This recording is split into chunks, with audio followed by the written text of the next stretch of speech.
Seja muito bem-vindo ao Cantinho Teológico. Meu nome é Gustavo Luiz. Foram feitas a mim duas perguntas.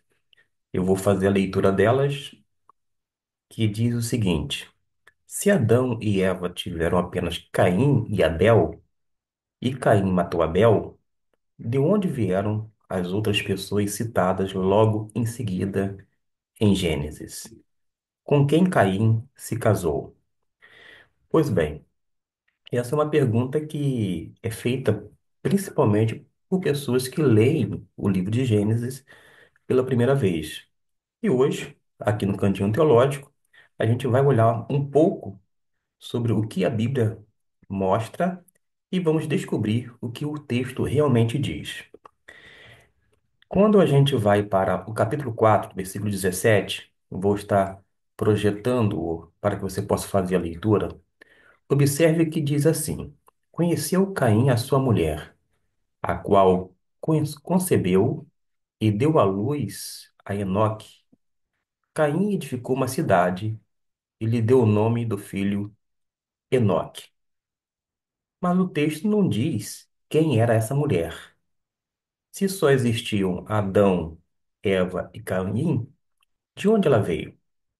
A resposta está em outro texto do mesmo livro de Gênesis, numa referência ao capítulo 5, versículo de número 4, que fala o seguinte.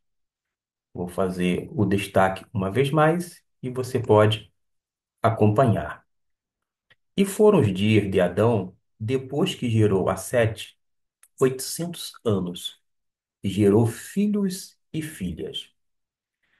Quando a gente olha para a Bíblia, Adão e Eva tiveram muitos outros filhos e filhas ao longo de centenas de anos.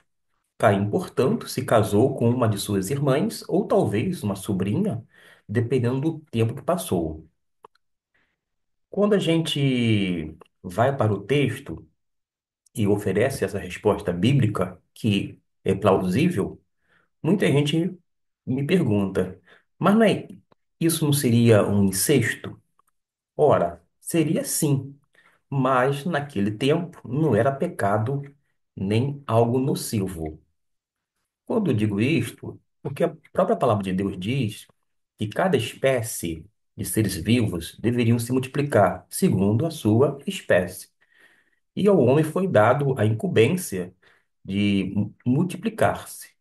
Subentende que, a partir do casal Adão e Eva, a multiplicação inicialmente seria através dele, do casal e dos seus descendentes. Isto é perfeitamente compreensível quando a gente analisa não apenas a Bíblia, mas quando a gente parte dessa premissa. Agora, a proibição de casamento com um parente, tipo irmã, veio séculos depois com a lei de Moisés. Porque lá em Levítico, capítulo 18, versículo 6, fala: nenhum homem se chegará a qualquer parente de sua carne. Mas isso se deu muito tempo depois. O que a gente vê na Bíblia que no início da humanidade era necessário que os irmãos se casassem para que a terra fosse povoada. Além disso, o DNA ainda não estava corrompido pelo pecado e pelas mutações genéticas. Portanto, Deus permitiu esses casamentos no começo. Gênesis 4, versículo 14, diz assim: a palavra de Deus. Eis que hoje me lanças da face da terra, também da tua face ficarei escondido. Serei fugitivo e vagabundo na terra, e qualquer que me encontrar, matar-me-á. Ou seja, Caim temia que qualquer uma pessoa achasse-o e o matasse. Isso mostra que naquele período já existia outras pessoas vivendo naquela época. E quem eram elas? Certamente descendentes de Adão e Eva, filhos, netos e bisnetos. Lembre-se de uma coisa: Adão viveu 930 anos, conforme Gênesis, capítulo 5, versículo de número 5, o qual deixo aqui. Todos os dias que Adão viveu foram 930 anos e morreu. Quantas gerações surgiram durante todo esse tempo, 930 anos. Portanto, quando Caim constrói uma cidade e tem um filho, a humanidade já estava crescendo rapidamente. Agora, tem uma outra pergunta que é desdobramento da anterior. Mas por que a Bíblia só fala de Caim, Abel e depois Sete? Provavelmente porque o propósito de Gênesis não é mostrar uma genealogia completa, é mostrar a linhagem da promessa, o caminho que levaria até a pessoa bendita de Cristo Jesus.